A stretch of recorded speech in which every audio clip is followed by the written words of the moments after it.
పెళ్లి కొడుకు నువ్వేనా? మీకు పంపించిన ఫోటోలో ఉన్నది నేనే కదా, హా. అయితే నేనే పెళ్లి కొడుకు. ఇంతకీ నేను మీకు నచ్చానా? అందుకే కదా ఈ ఎదవనేసుకుని మరి వచ్చింది. మీరు నాకు నచ్చారో లేదో చెప్పే ముందు నాకు కొన్ని కండిషన్స్ ఉన్నాయి. అవి మీకు ఓకే అయితే తర్వాత స్టెప్కి వెళ్దాం. ఓకే, ఏంటి కండిషన్స్?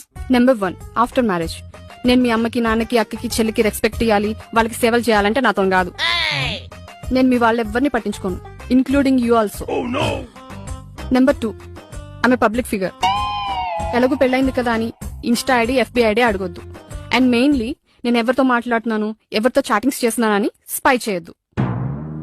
నెంబర్ 3, నేను ఇంటికి ఎప్పుడైనా వస్తాను, ఎప్పుడైనా వెళ్తాను, ఎందుకు ఏమిటి అని నువ్వు నన్ను అడగొద్దు.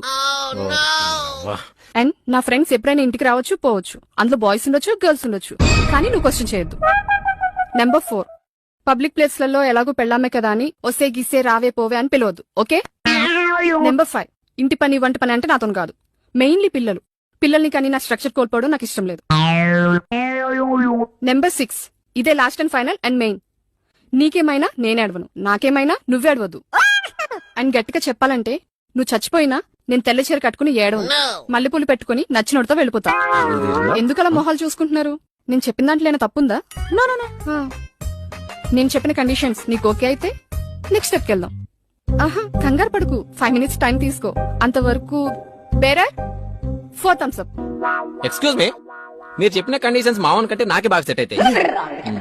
పచ్చిగా చెప్పాలంటే మీకంటే బెటర్ కండిషన్స్ నా దగ్గర ఉన్నాయి. నాకు మీలాగే పెళ్ళైన తర్వాత అత్తకి, మామకి, బొమ్మార్దికి, వదినకి రెస్పెక్ట్ చేయడం చేత కాదు. ఓ పని చేద్దాం, నా పేరెంట్స్ కి నువ్వు రెస్పెక్ట్ చేయకు, నీ పేరెంట్స్ కి నేను రెస్పెక్ట్ చేయ. నీ బతుకు నీది, నా బతుకు నాది.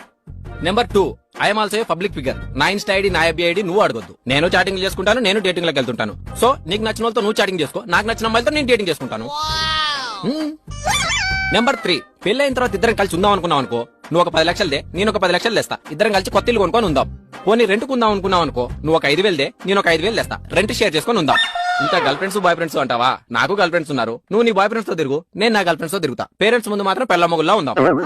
నెక్స్ట్, పబ్లిక్ ప్లేస్ లో పోవే రావే ఒసే గిసే అంటావా? అసలు పబ్లిక్ ప్లేస్ లో ఉన్నప్పుడు నువ్వు నా పెళ్ళమన్న విషయం మర్చిపోతా. నీకు నచ్చిన నువ్వు లైన్ వేసుకొని, నాకు నచ్చిన దానికి నేను లైన్ వేసుకుంటా. ఏమంటావు?